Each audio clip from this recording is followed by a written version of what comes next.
Olá pessoal, meu nome é Thales Andrade, eu estou aqui para lecionar a matéria de Comércio Internacional. Vou ser o professor de vocês aí nas próximas 15 horas aí. Nossa matéria, a gente vai explorar principalmente essa matéria para as carreiras fiscais. Você que está almejando aí o cargo de analista de comércio exterior ou o próprio auditor fiscal da Receita Federal, a matéria de comércio internacional é extremamente relevante. Então a gente vai tentar fazer você se apaixonar por essa matéria, assim como eu sou apaixonado por ela, né? Lembrando que estamos aí em 2014 e temos grandes chances de ter um novo certame aí em 2015, a matéria de comércio internacional. Certamente você tem que gabaritar, meus amigos. É uma matéria tranquila e eu vou tentar fazer ao longo dessa jornada com vocês se apaixonarem pelo tema e com certeza vocês não vão esquecer. Vocês têm que gabaritar esse assunto, é extremamente relevante para a prova de vocês, na medida que essa carreira está cada vez mais disputada. Então, para iniciar o nosso curso, a gente vai tomar como tema base, como edital base, o edital de auditor fiscal da Receita Federal de 2014. Né? Temos diversos itens, tivemos muita mudança a partir de 2009 e vocês vão perceber que a gente enxugou alguns pontos comparado com cursos anteriores, a gente tem uma versão muito mais enxuta no tocante à parte de políticas comerciais, mas por outro lado, por exemplo, quando tratamos de regras do OMC, a gente explora muito mais esse tema em detalhes, ok? Então, para começar, já para dar aquele pontapé inicial, a gente vai começar com a diferença entre protecionismo e liberalismo. Protecionismo, de um lado, a intervenção do Estado, e o liberalismo, a outra corrente que trata da desregulamentação, da liberdade do Estado no tocante à economia. Quando a gente lida com comércio exterior, especificamente, a gente tem o Estado sempre contrabalançando essas duas atividades. Por vezes o Estado vai lá, intervém, impõe uma barreira, por vezes o Estado deixa a economia atuar livremente. Então, para começar esse nosso bate-papo, na verdade, a gente vai começar resgatando brevemente a ideia do comércio internacional. O comércio internacional, ele vem desde a antiguidade como um processo de paz, né? Era por meio do comércio que as nações se tornavam amigas de certa forma e havia uma reciprocidade. As nações então buscavam não guerrear entre si porque havia interesses econômicos. Essa ideia então de comércio gera paz entre as nações. Então a primeira ideia de comércio internacional é a paz por meio do comércio. Temos depois, pulando já, dando um certo ênfase aqui na nossa ideia, a gente passa ao longo do tempo, se a gente puxar para a atualidade, por exemplo, a gente teve recentemente a crise financeira de 2008, né, foi a crise dos subprimes nos Estados Unidos, a recessão na própria Europa, e aí a gente vê um processo de protecionismo. Né? Então a gente tem, por exemplo, crises e guerras cambiais, por exemplo, são temas muito hoje debatidos. Então, por que a gente fala isso? Por que a gente está fazendo esse contraste? Porque de tempos em tempos a gente tem movimentos de liberalismo e movimentos de protecionismo. Recentemente a gente está enfrentando um movimento de protecionismo, mas tivemos, por exemplo, na década de 90, um movimento de liberalismo. Como a gente vai explorar em nosso curso, a gente teve criação do OMC na década de 90, a criação do Mercosul, a criação de preferências unilaterais também. Dando continuidade, então, a posição brasileira, só para a gente compreender, então, nesse cenário de comércio internacional, como está situado o Brasil. Se a gente der uma olhadinha nos dados aqui, só para vocês terem ideia, a corrente ou fluxo de comércio, quando a gente fala, né, corrente comercial, o que é a corrente comercial? O que é o fluxo comercial?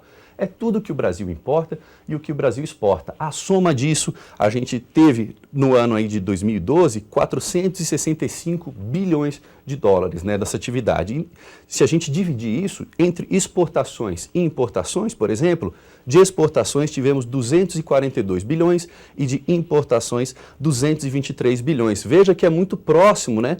A balança aí está com um pequeno superávit. Quando você ouvir a palavra superávit, é que o Brasil está exportando mais que importando, né? A gente tem um superávit aí da ordem de uns 21 bilhões de dólares. E a posição do Brasil no comércio internacional, para a gente entender esse cenário antes de começar, de fato, o nosso assunto. O Brasil, segundo os dados da OMC, está em torno de 22º exportador mundial e 21º importador mundial. Então, a posição brasileira, apesar de ser um país em desenvolvimento, é extremamente relevante.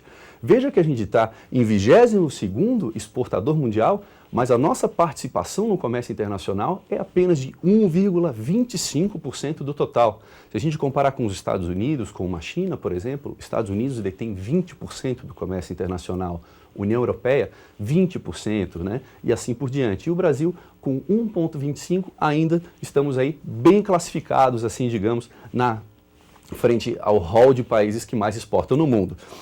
Mas para começar, tema da nossa matéria, comércio internacional. Qual que é a diferença entre comércio internacional e comércio exterior? Comércio internacional e comércio exterior. Essa diferença é fundamental. Quando a gente fala em comércio exterior brasileiro, estamos sempre nos referindo ao Brasil em relação ao restante do mundo, né? Comércio exterior brasileiro, então, é toda a legislação doméstica brasileira que se aplica para importações e exportações brasileiras em relação ao restante do mundo. E quando a gente fala de comércio internacional? Comércio internacional, a gente fala em sentido amplo. O comércio internacional seria um conceito genérico que abarca tudo, desde transporte, logística, pagamentos, né, propriedade intelectual, serviços, comércio de bens e serviços. Lembra que comércio internacional não é só de mercadorias. Então, a definição básica para vocês, comércio internacional é tudo isso. É o comércio de bens, serviços, propriedade intelectual, incluindo inclusive os meios de pagamento, de transporte, etc. Então, essa definição é importante para vocês compreenderem a diferença de comércio exterior e comércio internacional.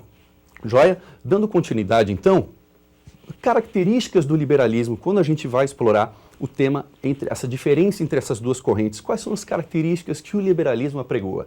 O liberalismo, principalmente, a gente pode destacar esses 4 aspectos. Como não há regulamentação pelo Estado, o Estado ele deixa o comércio, a economia fluir de um modo geral, a gente tem um mercado livre. O Estado não intervém na economia.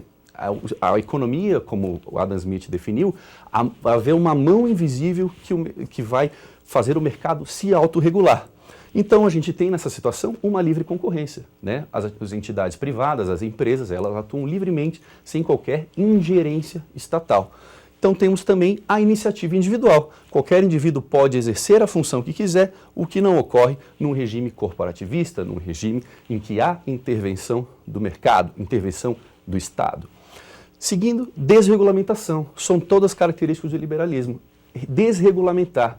O liberalismo propõe, então, eu livrar as amarras do Estado em relação à economia. A economia flui livremente e sozinha. O Estado deve remover todos os obstáculos legais que cerceiam a atividade econômica. E aí a gente tem argumentos favoráveis e desfavoráveis. Quais são os argumentos favoráveis para esse liberalismo? Primeiro, a gente tem uma divisão internacional da produção que acaba levando a uma especialização. Ou seja, à medida que eu deixo a economia fluir como um todo, eu deixo as entidades privadas elaborarem suas mercadorias, há uma tendência de especializar. Eu me especializo naquilo que eu tenho um custo de oportunidade menor. A gente vai explorar isso nas aulas subsequentes. Tenho também um melhor uso dos recursos naturais e eu gero também economias de escala. Economias de escala é um conceito da economia. À medida que eu me especializo, o meu custo relativo ele acaba diminuindo. De que forma? Por exemplo, se eu tenho um armazém, eu pago um aluguel de R$10.000 por mês por uso daquele armazém e produzo 100 sapatos. Se eu passo a produzir 1.000 sapatos, aquele custo do meu armazém continua sendo R$10.000. O meu preço unitário do meu sapato ele diminui, concordam? Porque eu vou gerando economias de escala. E o argumento contrário, a liberdade ela acaba escravizando de alguma forma, porque nascem os chamados trustes, os chamados cartéis, os chamados oligopólios, e o processo de dumping, que a gente vai explorar também em nosso curso. Então, de que forma isso acontece? Muitas vezes, como não há intervenção estatal, as empresas começam a fazer concertos, elas começam a fazer arranjos entre si, elas dominam o mercado, fazem acordos. Você certamente já tentou, por exemplo, ir a um posto de combustível e viu que todos os preços nos postos de combustíveis são os mesmos. O que está acontecendo? Está acontecendo um chamado cartel, porque as entidades privadas acabam combinando preços. E aí, neste caso, eu preciso da intervenção do Estado para acabar com essa distorção do mercado.